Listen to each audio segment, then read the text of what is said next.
It begins with the sound of coal being shoveled, soft, rhythmic, steady, the quiet labor that starts before sunlight touches the windows. Below stairs, in the belly of the house, the scullery maid moves through the dimness, her breath fogging the air as she lights the range. In the drawing room, letters are opened with silver knives.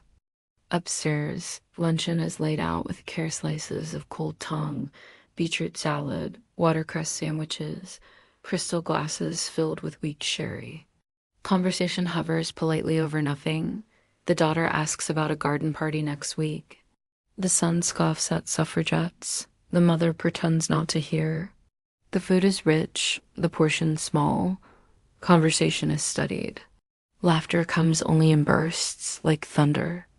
After supper, there is music. The youngest daughter plays piano Mozart or Chopin, her fingers trembling slightly. A day shaped by quiet expectations, invisible labor, and rehearsed affection. No revolutions came, no fortunes changed hands. But it was never truly peaceful. Its walls remember all the days before and all the days after. You are safe in this moment. Nothing changes yet. Nothing breaks. The floor is swept. The fire is low. And the house, like you, prepares for another morning. Beneath the starch and lace and polished boots, hearts beat in silence, yearning for something unspoken freedom, love, or simply the sound of being heard. No one comments. Her sister embroiders a handkerchief with the wrong thread. No one corrects her. Their mother stares at the fire, remembering a summer before the children were born, before the miscarriages she never named, before her husband stopped kissing her wrist before bed. In the kitchen, the cook mutters about the waste of a whole pheasant and the absurdity of chilled aspic. The father retreats to his study. He reads letters from the colonies and smokes alone. The mother removes her corset in silence. Her maid helps her into a nightdress that smells faintly of rose. Below, the servants clean what remains, crumbs, candle wax, fingerprints. The scullery maid closes the kitchen door. She whispers a prayer one her grandmother taught her, not found in books. And then the house is still again. She remembers a time before the mistress was mistress, when she was still a girl with wild eyes and jam on her chin. Things have changed. The house has changed.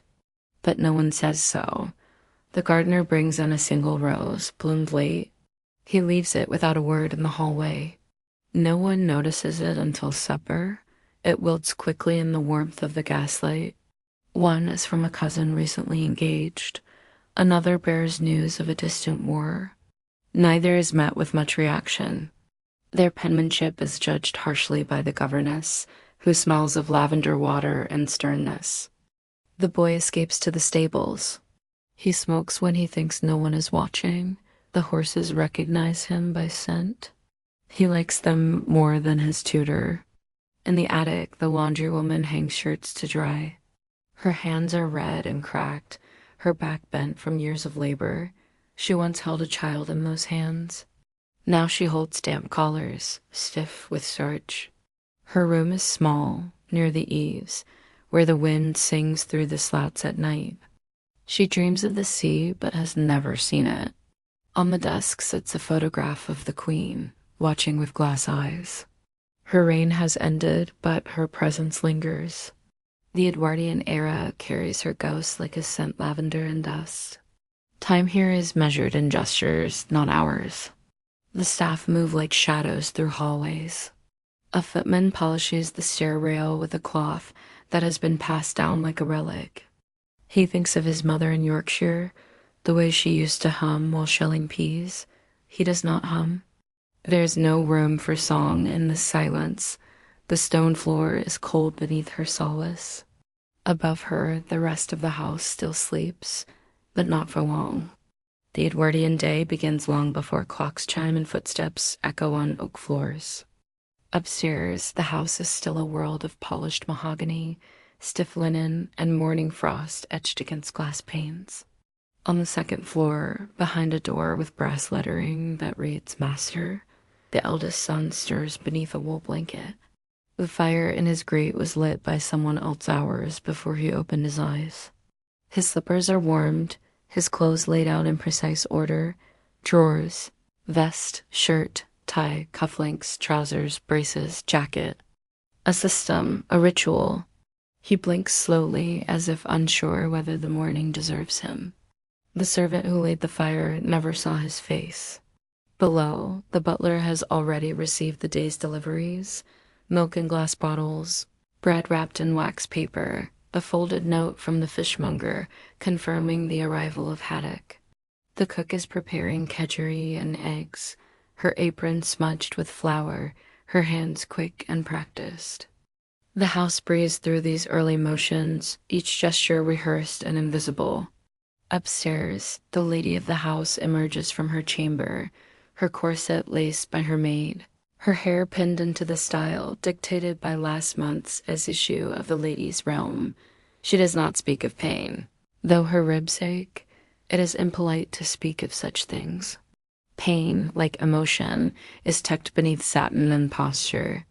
She walks with poise through the drawing room, passing a china vase she detests but cannot replace. Her husband still reads the Times at breakfast, silver spoon clinking against porcelain, the smell of kippers curling upward like a second smoke. They do not speak much at breakfast. They never have. Words are for business, not intimacy.